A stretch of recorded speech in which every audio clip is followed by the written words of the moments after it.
república. ¿Y qué ha sido la república? Me voy a la historia. Aparte de que en España ha habido dos repúblicas, como he dicho anteriormente, ¿qué es el discurso republicano? Pues ya aquí lo tengo. Voy a cogerlo para que en la memoria no me falle algunos datos. Esta conferencia la voy a dar mañana en la Universidad Autónoma. Allí tendré que utilizar otro tipo de léxico más técnico, pero es lo mismo de fondo. La primera constitución republicana es la de la Revolución Francesa de 1793. Esa fue la primera república. La primera república que acaban con un rey, el rey de Francia, que habla de libertad, igualdad y fraternidad, y que dice: el pueblo, todos, tiene derecho a la libertad, a la igualdad, a la seguridad y a la propiedad. No de los medios de producción, pero dicen una cosa tremenda: el que no tiene sus cosas no es libre. El derecho a la propiedad es la libertad. Lo sabéis perfectamente.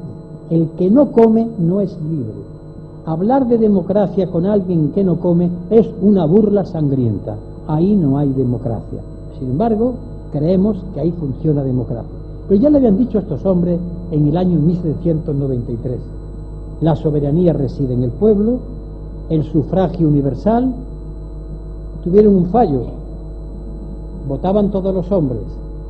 Hasta tiempo después no votaron las mujeres. Y por cierto, en España, con la Segunda República, es cuando las mujeres tuvieron derecho a voto. Es verdad que cuando esta solemne declaración en el año 1789 se aprueba, hubo una señora llamada Olympe de Gouges que hizo una solemne declaración de los derechos de la mujer. Lo que pasa es que no le hicieron caso, pero está ahí el nombre de esa mujer, que fue la que dijo: un momento, los derechos del hombre y de la mujer, de la ciudadana. Bien, el gobierno se monta para garantizar al hombre el goce de sus derechos naturales e imprescriptibles. La esclavitud se abole, la persona no es una propiedad transmisible, la instrucción debe estar al alcance de todos, se reconoce el derecho de resistencia a la opresión, el pueblo cuando es oprimido tiene derecho a rebelarse, e igualmente, y por causas anteriormente expresadas, se reconoce el derecho a la insurrección, es decir, el pueblo se puede levantar contra el tirano. Esta es la república. Esta es la república. Es decir, estos son los cimientos republicanos. Lo demás, gaita. ¿Por qué digo gaita? Porque conforme avanza la historia, estamos viendo cómo el capital, el poder, comienza esto a irlo cambiando. Poco a poco, suavemente, y por lo pronto. Del sufragio universal, que todos los hombres, varones, podían votar, nos encontramos con el sufragio censitario. ¿Eso qué es? Bueno, pues que votan los que tienen determinado dinero. De tanto ingreso para arriba, los demás no podían votar. Que los esclavos, porque después vuelve la esclavitud con Napoleón, naturalmente no pueden votar. Que lo importante es la propiedad, pero la propiedad, el derecho de propiedad, no el derecho a la propiedad, que son dos cosas distintas. Y comienza la democracia a irse haciendo cada vez más pequeñita, y comienzan a surgir repúblicas. Es verdad que está en la Segunda República y Tercera República Francesa, que son en esto muy clara: separación de la Iglesia y del Estado, los trabajadores tienen derecho a una serie de mejoras sociales, enfrentamientos con la Iglesia tremendo, y el ideal republicano va pasando los años, los decenios y los siglos, y se va ahí moviendo como puede. Pero en el caso español, la Primera República del año 1873, nos encontramos una cosa extraordinaria. Es la primera vez que un gobierno dice: los trabajadores tienen derecho a un seguro de desempleo. Año 1873. Los trabajadores tienen derecho a residencia cuando caen enfermos. Las viudas de los trabajadores cuando se mueren tienen derecho a una pensión. Año 1873. Esto es republicano. Independientemente de que había un presidente de la República, que no había rey. Pero este es el espíritu republicano. Los seres son iguales y naturalmente la Iglesia y el Estado, cada uno en su casa, y Dios en la de todos, pero totalmente separado. Claro, esto, cuando cuaja de una manera más clara con las dificultades, porque en la época de la República también hubo derecha y hubo errores, es cuando la República aborda la primera gran reforma agraria, que bueno, costó trabajo, costó dificultades, cuando tiene el voto de la mujer, cuando Largo Caballero en la ley de términos municipales hace que se suban los salarios a los jornaleros del campo, y sobre todo, lo importante, la República hizo a los mejores maestros escuelas que nunca jamás ha habido en la historia de España, nunca, hasta hoy. Y la preocupación por la cultura, la instrucción, el saber, porque aquellos hombres que no eran revolucionarios, eran hombres abiertos, hombres de talento como Azaña, sabían el poder liberador de la cultura. Al contrario de hoy, el poder entontecedor de la televisión, ellos sabían el poder de rebeldía que tiene el saber, el conocimiento y la cultura. Tanto es así que las primitivas organizaciones obreras, la UGT y la CNT, lo primero que hacían en su centro, no había radio ni televisores, era leer y aprender, porque sabían que los trabajadores, si no saben, nunca podrán romper el yugo. Al contrario, serán ovejas que llevan al paro y diario, ve, porque son totalmente ignorantes. Eso fue la República. El poder revolucionario de la instrucción, aquellos maestros de escuela, y la cosa estaba tan clara que, aparte de los trabajadores de los sindicatos, los grandes represaliados por Franco fueron los maestros de escuela. Fusilados, tirados del cuerpo, fueron olvidados, porque como dijo alguien una vez, dice, la guerra civil la ganaron los curas y la perdieron los maestros de escuela. Lo resumió perfectamente cuál había sido el talante de aquella época. Bien. Nosotros, por tanto, al plantear la Tercera República, estamos bebiendo de esa fuente. Yo soy republicano porque quiero igualdad. Y soy republicano porque quiero democracia. ¿Pero qué democracia? Entonces yo me he permitido una definición que voy a explicar, que es la siguiente. Yo llamo democracia a un convenio permanente entre seres libres e iguales para seguir permanentemente conviniendo sobre su destino. ¿Qué quiero decir? Que a mí no me vale que se llame democracia votar a los concejales, votar a los diputados autonómicos y ya se acabó. Eso está muy bien si uno lo compara con la dictadura, pero eso no es absolutamente nada al lado de la democracia. ¿Quién toma las decisiones sobre la economía? ¿Por qué cuando la Constitución ha sido vaciada de contenido no se la ha consultado al pueblo español? ¿Por qué no se consultó lo último sobre Europa cuando vio el gobierno que se habían perdido referéndum en Francia y en otros sitios hicieron así? ¿Por qué no se le ha consultado al pueblo español ese pacto que acaba de firmar Rodríguez Zapatero sobre el euro? Que agárrense ustedes, no hemos empezado todavía a estar mal, recuerden el día de hoy. Ese pacto que se ha firmado violando artículos enteros de la Constitución española, eso no puede ser democrático.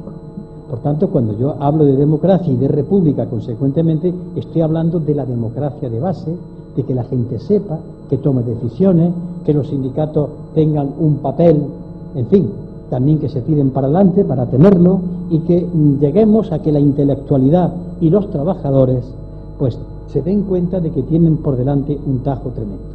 Naturalmente, esa es la democracia, eso es para mí la república. Pero, ¿y ahora por qué tengo que hablar de la crisis? La crisis me está llevando a mí varias conferencias. Es un tema que llevo preparando hace 7 años y cada vez me doy cuenta que sé menos, porque cuando entra uno, así que voy a intentar en 10 minutos contarlo. Vamos a ver cuál es el problema fundamental de la crisis. Miren ustedes, la crisis no tiene solución. Mi querido amigo y compañero, el economista del Banco de España, Pedro Montes, lo llevamos a Córdoba a una conferencia y dice, señores, estamos entre la catástrofe y el caos. Lo dijo hace 3 años y la olió. Porque era cuando vamos a salir. Las medidas que se están tomando son medidas para que la economía española sea competitiva. ¿Qué quiere decir? Que para que nosotros podamos vender al extranjero más que comprar, tenemos que ser competitivos. Es decir, que nuestros productos sean o mejores o más baratos. No hay otra manera. Que sean mejores, para que los productos españoles sean mejores, y en algunos estamos en la primera línea, sobre todo en cuestiones de ferrocarriles, tal y demás, pero muy poco, tenemos que tener muchos años una inversión en investigación. Porque cuando hay una plancha o un frigorífico, antes de fabricarla, ha habido hombres y mujeres de bata blanca estudiando qué tipo de materiales, cuánto se gasta en electricidad, y sale después la plancha o sale el frigorífico. No parece ser que ahora nosotros podamos ser competitivos con respecto, por ejemplo, a Alemania. Entonces no nos queda nada más que una salida: ser competitivos porque el producto sea barata. ¿Y cómo se abarata el producto? Pues ya no hace falta ser un sabio, ya sabéis cómo.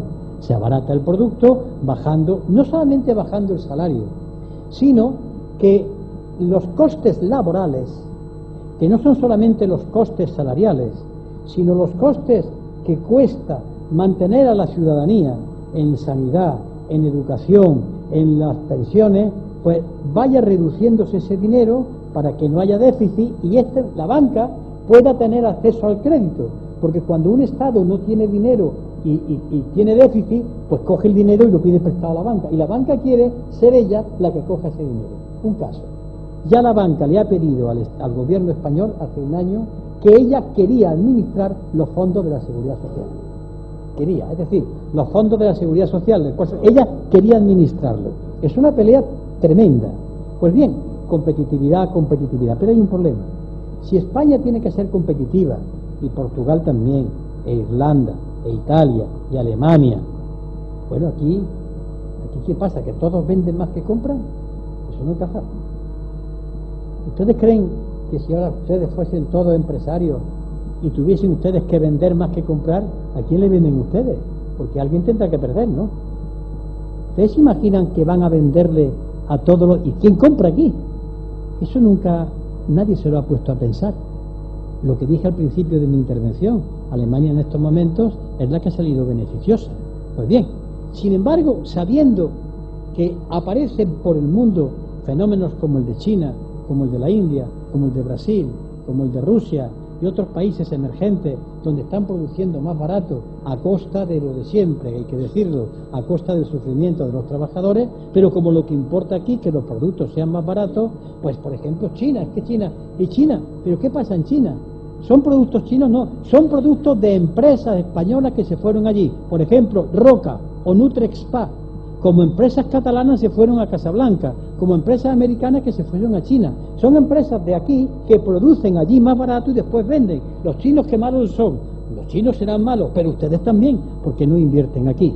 Es que allí la mano de obra, fíjense en el mundo en que estamos, porque hoy ya no se habla de derechos humanos, eso es política, hoy se habla de que la economía funcione, lo cual me hace una gracia estupenda, porque que la economía funcione, ¿esto qué significa? Que funcione la economía significa que se gane dinero, que se crezca, pero nadie pronuncia un verbo que también me gusta mucho, y de repartir, ¿qué? Esa palabra, repartir. Porque claro, la economía puede crecer, pero si los que ganan son unos pocos, crece para ellos. Pero ¿cómo está el resto de la población? Sobre eso, locutores de radio, comentaristas, economistas al servicio del régimen, no dicen ni pío. Hay que crecer, muy bien, pero ¿cómo se reparte? Nadie entra a discutir eso. ¿Por qué? Porque hemos entrado en un callejón sin salida.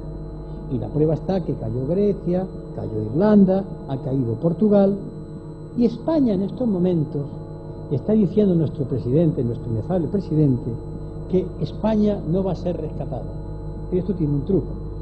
Yo recuerdo que cuando yo era niño, los niños de entonces, nuestros padres, era una obsesión con el purgante tremendo. Yo no he tomado ni de aquel purgante. Era el aceite ricino. Y entonces yo pedía a mi madre tomármelo yo, porque si no me cogían por aquí la nariz y me lo metían. Entonces yo prefería cogerme yo mi nariz y otra vez. Pues bien, cuando dicen España no va a ser rescatada porque si nos rescatan será peor, lo que ha hecho Rodríguez Zapatero es tomarse el purgante, poner las medidas antes de que nos rescaten, y de esta manera nos rescatan no rescatándonos, porque las medidas tan brutales que acaba de aprobarse en la Unión Europea, el Pacto de Defensa del Euro, no son ni más ni menos que el aceite de ricino, que lo están tomando para que oficialmente no nos rescaten, pero ya nos están rescatando. Y si no, nuestro vecino Portugal, donde las pensiones por encima de 1.500 euros van a tocarla, a los funcionarios nuevamente, otras pensiones, vemos preparando. ¿Por qué? Porque estamos hasta aquí de deuda. Debemos más de 2,5 millones de euros, y el que menos debe es el Estado, las administraciones, familias y empresas están hasta los ojos, y esto hay que pagarlo, pero hay más. Cuando acuden los gobiernos a rescatar a otro, ¿de dónde creen ustedes que